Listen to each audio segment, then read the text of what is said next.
Il y a 10 jours, j'ai fait le tour avec deux de mes camarades, Dr Soumaré, que je salue ici, et également Souleymane Diallo de l'ARP. On est allé à Kenyoroba. Nous avons rencontré, sinon nous sommes entretenus avec nos camarades détenus là-bas.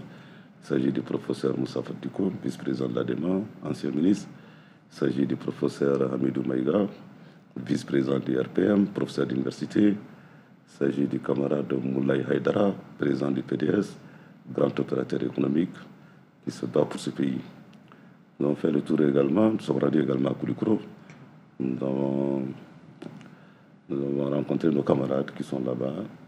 Abdraman Korera, opérateur économique aussi, vice-président de ASMA. Le ministre Yaya Sangaré, secrétaire général de l'ADEMA, ancien ministre. Le camarade Laya Amadou Guindo, président des partis aussi, ADRP, et professeur aussi d'université. Après, nous sommes rendus à Djouila. Nous avons rencontré nos camarades qui sont là-bas.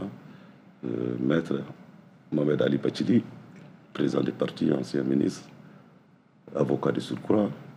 Monsieur Malek Kamara, président des partis. Monsieur Mamadou Traoré dit le roi, président des partis aussi.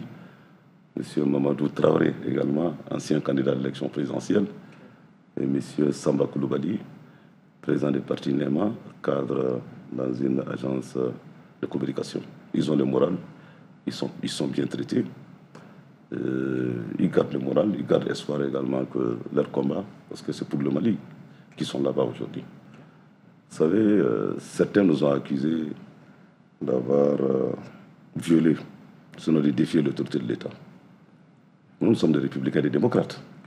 Quand la décision a été prise de suspendre les activités des partis politiques, c'est vrai que nous l'avons dénoncé, nous avons dit que nous allons utiliser tous les voies et moyens légaux. Mais vous vous souviendrez que dans ce décret portant suspension des partis politiques, ce décret a été visé par l'ordonnance du 28 mars 1959 sur la liberté des réunions politiques. Et que dit cette ordonnance? Dit que quand une décision est prise pour suspendre les activités politiques des organisations politiques, l'association, et exclure du champ d'application les réunions privées. Et considérées comme réunions privées, et une réunion qui a lieu dans un endroit clos, avec des invités, ceux qui y participent sont invités spécialement, et que cette réunion privée est exclue du champ d'application de la suspension, sous réserve, je dis bien sous réserve, du respect des lois et des règlements sur la tranquillité et également la morale de leur public. Okay. Je pense que c'est une réunion qui a eu lieu dans un domicile privé, où tous ceux qui ont pris part ont été invités personnellement, conformément à l'ordonnance. Et dès l'instant où le décret a été visé par l'ordonnance, ça veut dire que nous ne violons pas la loi, nous ne défions pas l'autorité de l'État. L'invitation n'est pas une invitation publique, parce que même si la réunion a lieu dans un domicile, dans un endroit clos et privé, si l'invitation est une invitation publique par voie de presse et tout, là, ça n'entre pas dans le champ.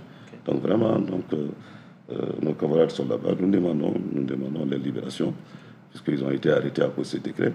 Ce décret a été aujourd'hui levé.